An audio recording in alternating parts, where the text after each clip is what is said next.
সুন্দর লাগছে। মানে শীতকালের তুলনায় যেন আমার গরমকালে আমার স্কিন সত্যি কথা বলতে দারুণ থাকে। শীতকালের তুলনায় আমার গরমকালটা আমার কাছে এইজন্যই সবথেকে প্রিয়। কারণ গরমকালে সবথেকে বেশি আমার স্কিনটা ভালো থাকে। হ্যালো বন্ধুরা, ওয়েলকাম টু মাই চ্যানেল। তোমরা সবাই কেমন আছো? আশা করি তোমরা সবাই খুব ভালো আছো। তোমাদের আশীর্বাদে আমিও ভীষণ ভালো আছি। আরো কি বলো তো, যবের থেকে গরম পড়েছে তবে থেকে আমি আরো বেশি ভালো আছি। কারণ তোমরা জানোই যে শীতকালে না প্রচণ্ড শীত লাগতো, আবার তার মধ্যে স্নান করেও শান্তি নেই আর ঘুমিয়েও শান্তি নেই। আর স্কিনটাও যেন কেমন ধরনের যেন হয়ে যেত, রুক্ষ শুষ্ক এরকম। মানে যতই তেল লাগাও যতই ক্রিম লাগাও এই একই অবস্থা, যে চামড়াগুলো কেমন কুঁচকে কুঁচকে যেত। মানে কি অবস্থা হতো তোমরা নিজেরাই বলো না। শীতকালটায় মানে তেল মেখেও শান্তি নেই, স্নান করেও শান্তি নেই, আবার তার মধ্যে ক্রিম মাখলেও ধুয়ে যায়, মানে অলিভ অয়েল মাখলেও ধুয়ে যেত। মানে স্কিনটা যেন সবসময় যেন কেমন একটা হয়ে থাকতো, আর চুলটাও যেন কেমন হয়ে থাকতো। তো যাই হোক, যবের থেকে গরম পড়েছে তবে থেকে একটা সুবিধা কি হয়েছে বলো তো, কারণ গরম পড়ার সাথে সাথে না জল খাওয়াটা তো প্রচুর পরিমাণে হচ্ছেই। কারণ গলা শুকাচ্ছে, প্রচুর পরিমাণে জলও খেতে হবে, আর জল বেশি খেলে স্কিনও ভালো থাকবে।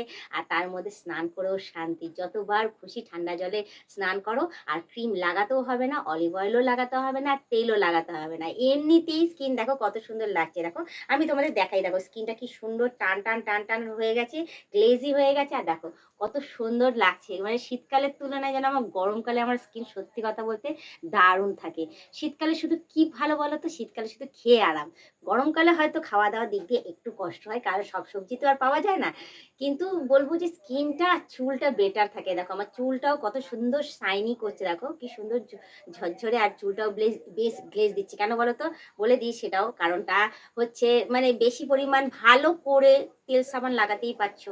হ্যাঁ ঠিক আছে, শ্যাম্পুটাও ঠিকঠাক মতো করতে পারছো। শীতের জন্য কাঁপুনি দিচ্ছে না যে জল ছোবো না বা কিছু, এরকম কিছু হচ্ছে না। তো আরামসে স্নান করাটাও কমপ্লিট হচ্ছে, আর শ্যাম্পু করাটাও কমপ্লিট। অটোমেটিক যদি মানে ভালো মতো করে যদি স্নান টান করা যায়, ভালো মতো করে যদি জল খাওয়া যায়, এমনিতেই স্কিন সুন্দর থাকবে। তো সেরকমই আমার গরমকালটা ওই জন্যই আমার ভীষণ প্রিয়, জানো তো। শীতকালের তুলনায় আমার গরমকালটা আমার কাছে এই জন্যই সব থেকে প্রিয়, কারণ গরমকালে সব থেকে বেশি আমার স্কিনটা ভালো থাকে। হ্যাঁ বলতে পারো যে, অনেকেই বলতে পারে যে হ্যাঁ বাইরে বেরোলে রোদ লাগছে, স্কিন পুড়ে যাচ্ছে, সেটা শীতকালেও হয়। ঠিক আছে, বাইরে বেরোলে রোদ লাগে, স্কিনটা কালো হয়ে যায়, স্কিনে মানে ট্যান পড়ে যায় বলতে পারো। তো শীতকালেও সেটা হয়, শীতকালেও অনেকে সানস্ক্রিন ইউজ করো।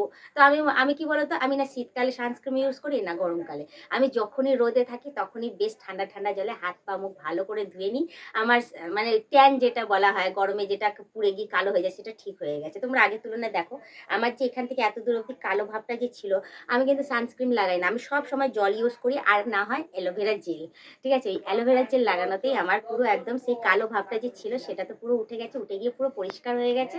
আস্তে আস্তে সত্যি কথা বলতে কি, গরম যখনই পড়েছে না, গরম পড়ার সাথে সাথে আমি আমার স্কিনের যতটুকুই যা যা দরকার সেগুলো আমি মাখা স্টার্ট করে দিচ্ছি, যার জন্য আমার স্কিন টিন সমস্ত কিছু ওকে হয়ে গেছে। স্নানটাও একদম প্রচুর প্রচুর পরিমাণে জল দিয়ে করছি, যতবার ইচ্ছা ততবার করছি। চুলে শ্যাম্পুটাও ঠিক মতো করে করতে পারছি টাইম নিয়ে, শীত করছে না। তো যার জন্য আমি কি করেছি, ভালো রকমভাবে এখন স্কিনের যত্ন নিয়ে নিচ্ছি, নিজের শরীরেরও যত্ন নিয়ে নিচ্ছি, আর আমার সমস্ত কিছু একদম ওকে হয়ে গেছে। এমনকি তোমাদের আরেকটা জিনিস বলি, আমার গরমকালে না ঘুমিয়েও শান্তি। কেননা শীতকালে না বিছানার মধ্যে যখনই আমি ঘুমাতে যেতাম, শীত করতো, মানে কাঁথায় বলো কম্বলে বলো কোনো রকমভাবে শুয়ে ঠিকঠাক থাকতে পারতাম না। পায়ের তালুটা ঠিক ঠান্ডাই থাকতো, জেগেই কাটাতাম অর্ধেক সময়। আর গরমকালে কি বলতো, গরমকালে না সত্যি কথা বলছি, ফ্যান না চালালেও আমার চলে যায়, আমি বেশ ভালোই থাকি। এই যে জানলা খুলে রেখেছি, জানলা দিয়ে সুন্দরভাবে ঠান্ডা ঠান্ডা হাওয়া দিচ্ছে, বেশ ভালো লাগছে। জানলাটাও খোলামেলা, ঘর মধ্যেও আলো ঢুকছে, বাতাস ঢুকছে, বেশ সুন্দর লাগছে পরিবেশটা। শীতকালে কি সম্পূর্ণটা বন্ধ করে রাখতে লাগে, না বাইরে বেরোতে পারতাম না কিছু। তো যাই হোক, আমার তো ভাই গরমকাল ভীষণ ভালো লাগে, আমি ভীষণ আনন্দে থাকি। আর আমার ঘুমটাও ভালো থাকে, আমার স্কিন টিন সমস্ত কিছু ওকে থাকে। তো যাই হোক, আমি আমার দিক দিয়ে আমি সমস্ত কিছু কি কাল ভালোবাসি না ভালোবাসি তোমাদের সাথে শেয়ার করে দিলাম। তোমরা কোনটা ভালোবাসো, শীতকাল না গরমকাল, অতি অবশ্যই কমেন্টে জানিও। আর যারা নতুন দেখছো তারা অতি অবশ্যই আমাকে সাবস্ক্রাইব করে দিও, বেল আইকনটা একটু করে টিপে দিও, অল নোটিফিকেশনটা অন করে দিও। আর যারা এখনো পর্যন্ত মেম্বারশিপটা নাওনি তারা তাড়াতাড়ি করে মেম্বারশিপটা নিয়ে নাও। পারলে তোমাদের বন্ধু বান্ধব যতজন আছে সবাইকে বলো মেম্বারশিপটা না নিলে ভালো কথা, নাহলে তোমরাই দেখতে থাকো, তোমরাই টিকে থাকো, এভাবেই আমাকে হেল্প করে দাও। আর আমাকে দেখতে কেমন লাগছে না লাগছে অতি অবশ্যই কমেন্টে জানিও। তোমাদের জন্য আমি নিজের হাতে এই ড্রেসটা বানিয়ে ক্রিয়েট করে পড়েছি। তো যাই হোক, বেশি কথা না বাড়িয়ে আজকের ব্লগ ভিডিওটা আমি এখানেই শেষ করছি। আবার অন্যদিন অন্য কোনো সময় আমি ব্লগ ভিডিও নিয়ে হাজির হয়ে যাবো। আজকের মতো টাটা, বাই বাই, সুস্থ থেকে এভাবে আমাকে দেখতে থেকো, আমার পাশে থেকে, আর আমাকে প্রচুর পরিমাণে সাপোর্ট করে এগিয়ে নিয়ে যাও।